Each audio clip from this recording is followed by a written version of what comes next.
পৰা ভোট গণনা ইয়াত আৰম্ভ হৈছে। মই এই মুহূৰ্তত আছোঁ ওদালগুৰি আয়ুক্তৰ কাৰ্যালয়ত আৰু এই ওদালগুৰি আয়ুক্তৰ কাৰ্যালয়ৰ পৰা বিশেষকৈ ওদালগুৰি 10টা যি পাৰিষদীয় সমষ্টি আছে এই 10টা পাৰিষদীয় সমষ্টিৰ ভোট গণনা আৰম্ভ হৈছে আৰু ইতিমধ্যে আমাৰ হাতত তথ্য আহিছে প্ৰায় 4টা সমষ্টিত থাৰ্ড ৰাউণ্ডৰ অন্তত BPFে অগ্ৰগতি লাভ কৰিছে আৰু বাকি যিকেইটা সমষ্টি আমি চাওঁ ওদালগুৰি যি 10টা পাৰিষদীয় সমষ্টি আছে এই 10টা পাৰিষদীয় সমষ্টিৰ ভিতৰত 31 নং খৈৰাবাৰী সমষ্টিত BPF প্ৰাৰ্থী লুমচাও দৈমাৰী UPPLৰ প্ৰাৰ্থী আপোনাৰ ধৰণী বৰতকৈ প্ৰায়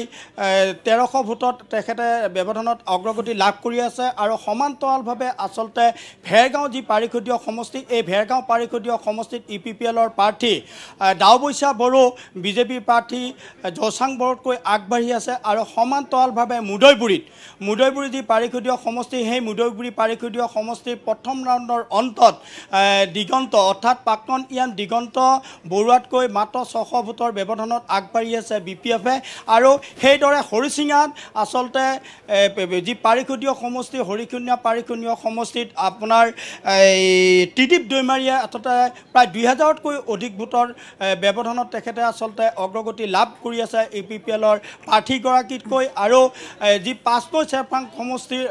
আছে এই 5 নং চেৰপাং সমষ্টিত বিজেপি আচলতে অগ্ৰগতি দেখিবলৈ পাইছোঁ আৰু সমান্তৰালভাৱে এটা কথা ক'ব লাগিব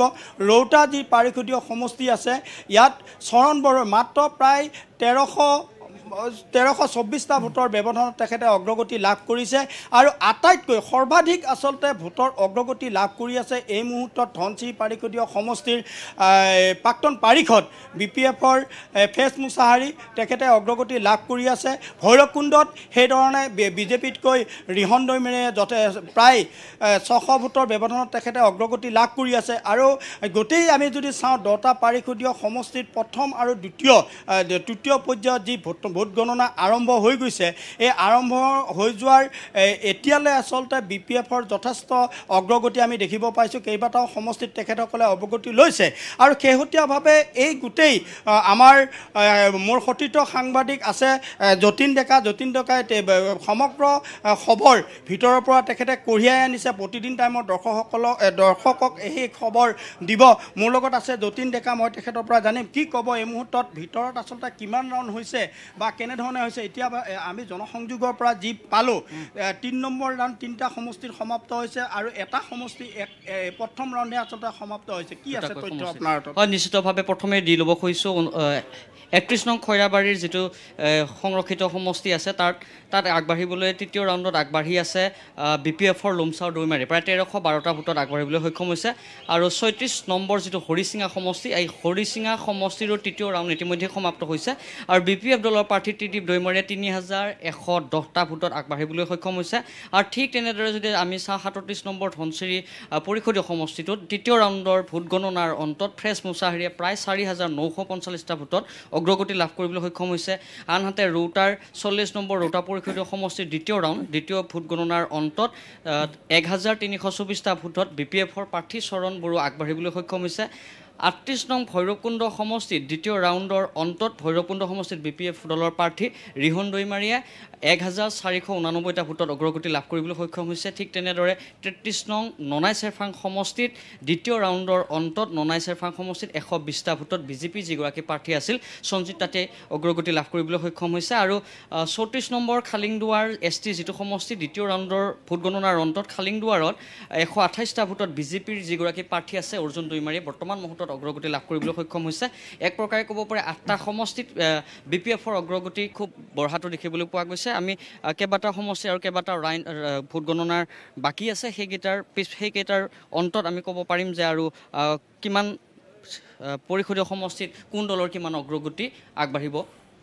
নিশ্চয়কৈ বা হিমাক্ষী আচলতে ক'ব লাগিব আমাৰ সতীৰ্থ সাংবাদিক ইতিমধ্যে যতীনে সেই তথ্য আচলতে সদৰি কৰিলে আৰু এটা কথা ক'ব লাগিব যি আছে বিজেপিয়ে এই মুহূৰ্তত আমাৰ হাতত খবৰ অনুসৰি তেখেতসকলে আচলতে বিজেপি দলে 2খন আসনত তেখেতসকলে অগ্ৰগতি লাভ কৰি আছে আৰু এটা কথা ক'ব লাগিব হিমাক্ষী যথেষ্ট সময় আছে যথেষ্ট ৰাউণ্ড আছে গতিকে এতিয়া আচলতে সেই কথা আচলতে পোহৰলৈ নাহে কিন্তু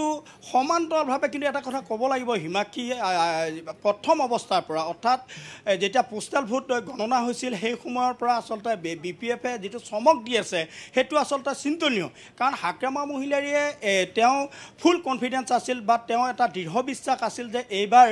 বিজেপিয়ে চৰকাৰ গঠন কৰিব আৰু যোৱাবেলি তেওঁ ইয়াতে আচলতে ওদালগুৰি 10টা যি পাৰিষদীয় সমষ্টি আছিল এই 10টা পাৰিষদীয় সমষ্টিত কিন্তু শোচনীয়ভাৱে পৰাজয় বৰণ কৰিবলগীয়া হৈছিল মাত্ৰ এখন আসনতে সীমাবদ্ধ থাকিবলগীয়া হৈছিল কিন্তু সমান্তৰালভাৱে এইবাৰ 10টা যি পাৰিষদীয় সমষ্টিত তেখেতসকলে নেট টু নেট আচলতে ফাইট দিবৰ কাৰণে সক্ষম হৈছে এইটো আচলতে লক্ষণীয় বিষয়